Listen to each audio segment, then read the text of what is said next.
You already know what time it is. It's your boy DJ RichieSkye back with some tea, interviews, recaps, and more. And be sure to check the links in the description of this video for trips, for books, one-on-one sessions, and more. Now let's get into the tea.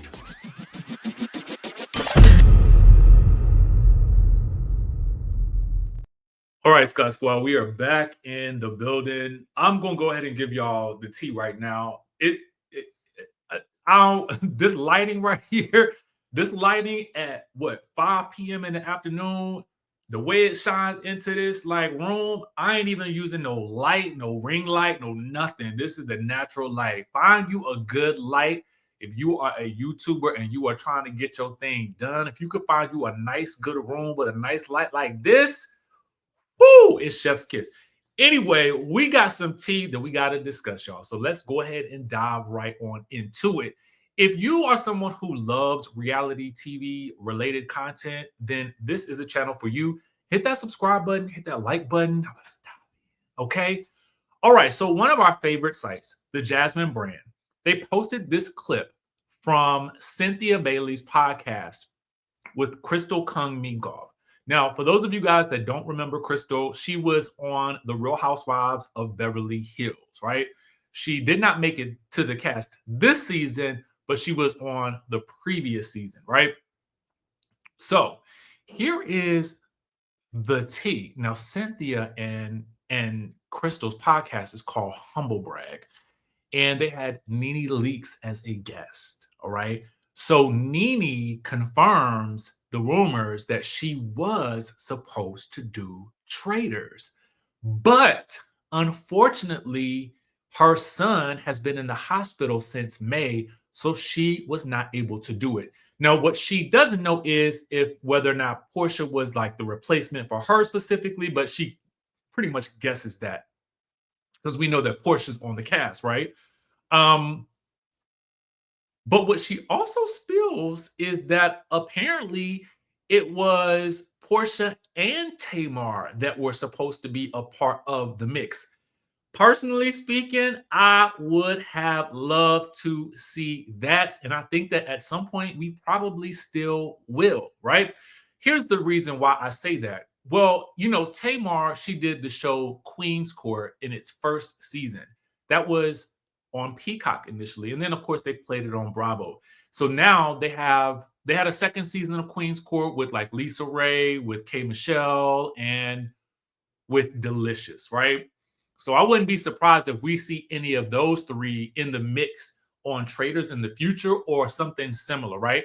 But now we have King's Court that's coming up this month as well. So be sure to dive into that. I know I will. All right. So with that being stated, can you imagine Tamar on the Traitors? This is what's so interesting to me about Tamar, right?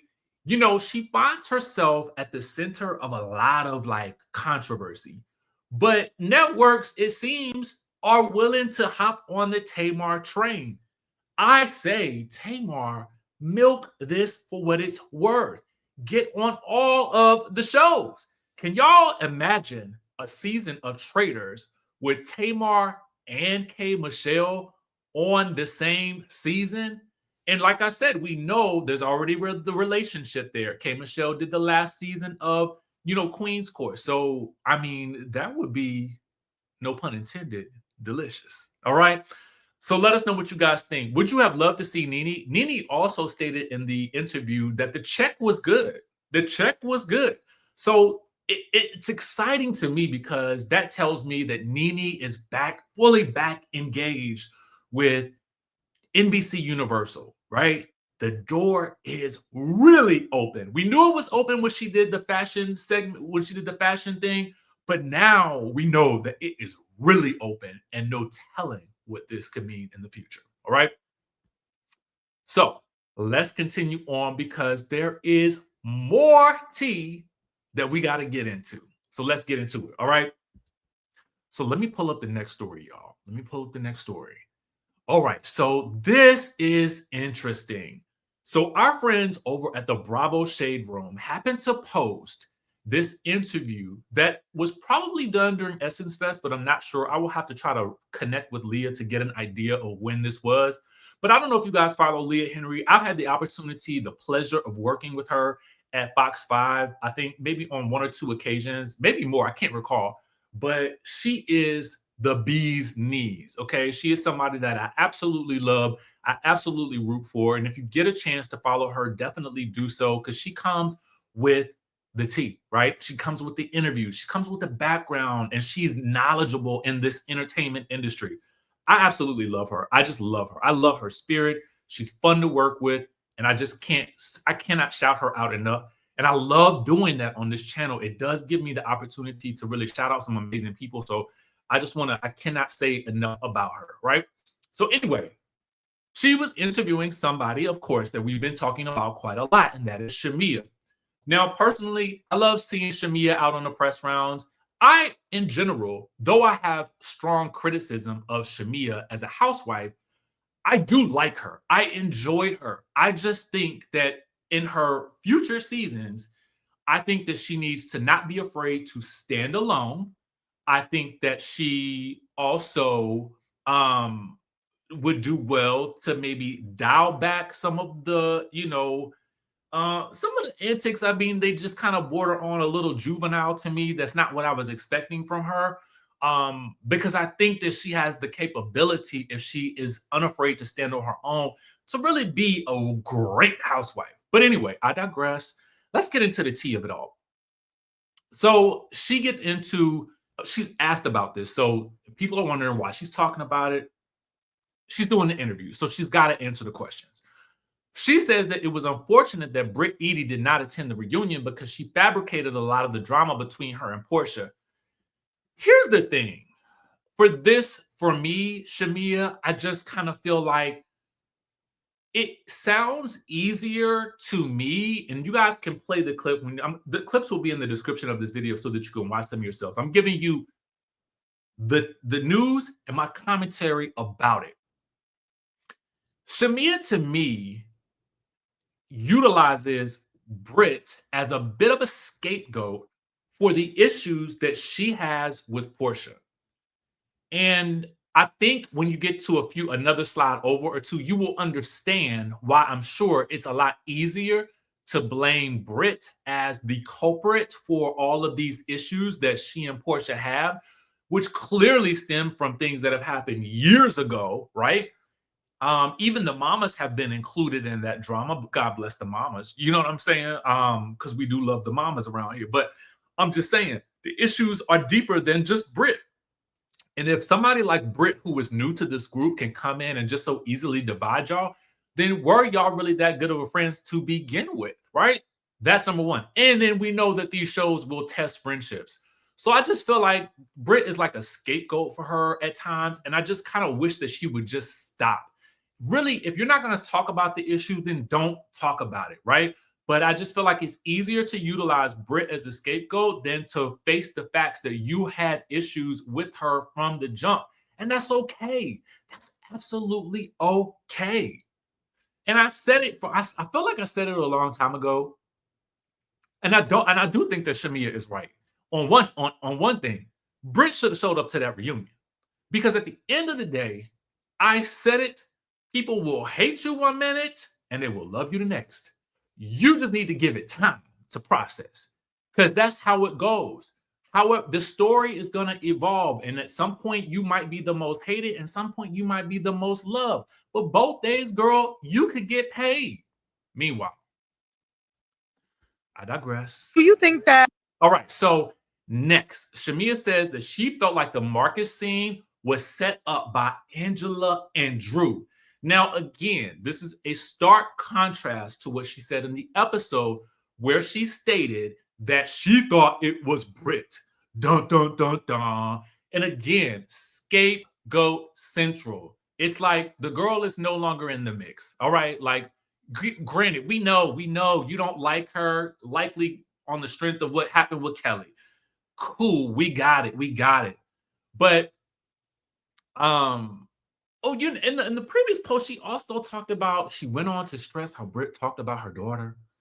I'm like, girl, She talked about you as a parent. Now I get it. Somebody says child, a parent is gonna get upset. I recognize that. I recognize it. Trust and believe. All right. But still, the issue is she talked about you as a parent. Now, I will say that Shamea does clarify that when Brit said that you went to Miami when, the unfortunate situation happened, with her kid being sick, and we, our hearts definitely go out to her for that.